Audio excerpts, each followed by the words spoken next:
आप देख रहे हैं एलएस राइट न्यूज़। दोस्तों, LS right news YouTube channel पर आप सभी का बहुत बहुत स्वागत है। दोस्तों, आज आपको इस वीडियो में बहुत ही महत्वपूर्ण जानकारी देंगे और दोस्तों बताएंगे कि सरकार संविदा कर्मचारियों के लिए स्थायी करने के लिए डिटेल मांग रही है, जिससे दोस्तों संविदा कर्मचारी हैं उनकी उम्मीदें और ज़्यादा बढ़ गई हैं। तो दोस्तों, इससे पहले हमने एक वीडियो अपने चैनल पर इससे पहले अपलोड किया है पार्ट 1, और दोस्तों ये पार्ट 2 भी उसी से मिलता जुलता लेकर के आ रहे हैं। उसमें हमने ये बताया है कि 2017 जब विधानसभा चुनाव थे उस समय अधिकार दिलाओ रैली भाजपा ने 2016 में की थी, जब उत्तर प्रदेश में अखिलेश यादव जी की सरकार थी। तभी दोस्तों इन्होंने लगभग 16 से लेकर 18 लाख कर्मचारी जितने भी सभी विभागों में थे उनको स्थायी करने के लिए वो रैली की, और उसमें बताया था कि उत्तर प्रदेश में हमारी सरकार बन जाए तो सभी कर्मचारियों को सम्मानजनक वेतन स्थायी करेंगे। तो दोस्तों 2017 से लेकर के और 2024 आ गया, केंद्र से लेकर राज्य तक दोनों जगह राम राज्य वाली योगी जी की सरकार है, लेकिन किसी भी कर्मचारी का कुछ खास हुआ नहीं। और शिक्षा मित्रों का तो संकल्प पत्र में वादा करने के बाद 40,000 से घटा करके 10,000 कर दिया गया।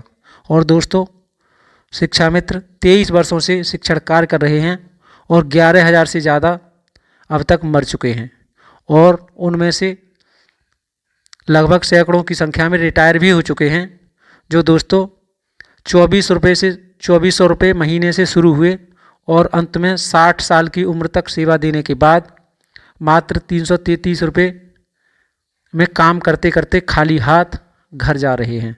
तो दोस्तों वीडियो में इधर उधर ना जा कर के काम की बात करते हैं।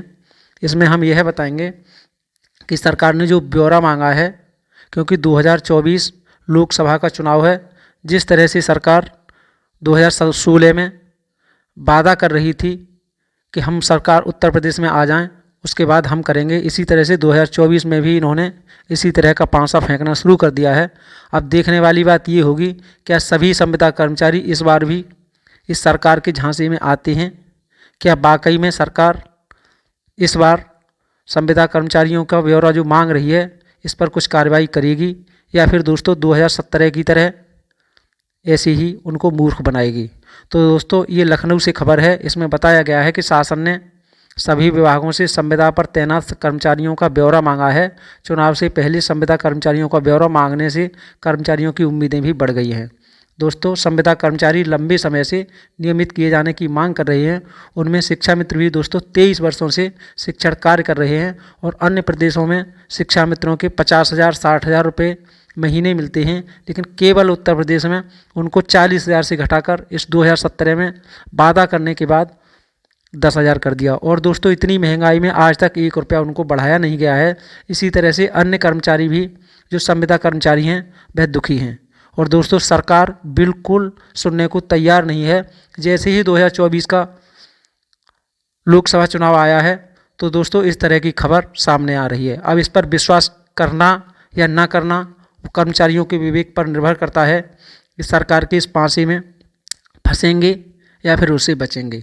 तो दोस्तों आगे शासन में कार्मिक विभाग के विशेष सचिव राजेंद्र सिंह मौर्य की ओर से सभी अपर मुख्य सचिवों, प्रमुख सचिव और सचिवों को भेज दिए गए लेटर में कहा गया है कि सभी विभागों, आयोगों, निगमों, परिषदों आदि में संविदा पर कार्यरत कर्मचारियों की वर्गवार यानी आरक्षणवार संख्या 1 हफ्ते के अंदर सर्वोच्च प्राथमिकता के साथ भेजें।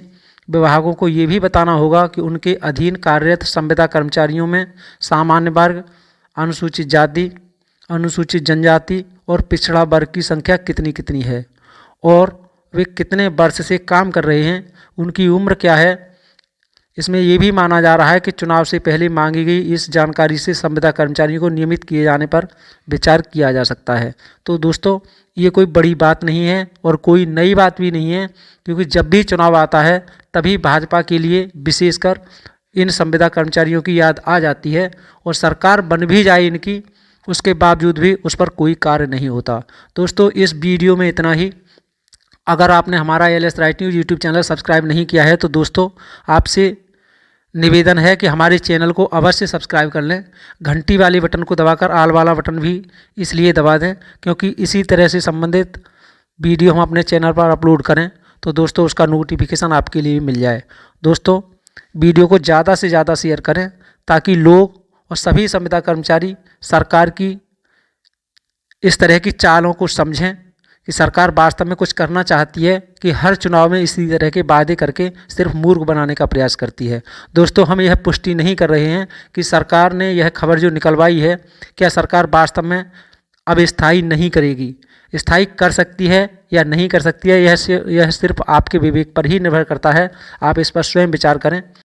और दोस्तों आपकी हमारे इस वीडियो के बारे में क्या राय है, अपनी राय कमेंट बॉक्स के माध्यम से हम तक अवश्य पहुंचाएं और ये भी ज़रूर बताएं राय में कि सरकार इस बार पहले की तरह ही लॉलीपॉप थमाने की प्रयास कर रही है या फिर स्थायी करेगी। दोस्तों मिलेंगे नई वीडियो में नई जानकारी के साथ, तब तक दीजिए इजाज़त। नमस्कार, जय हिंद, जय भारत, जय संविधान।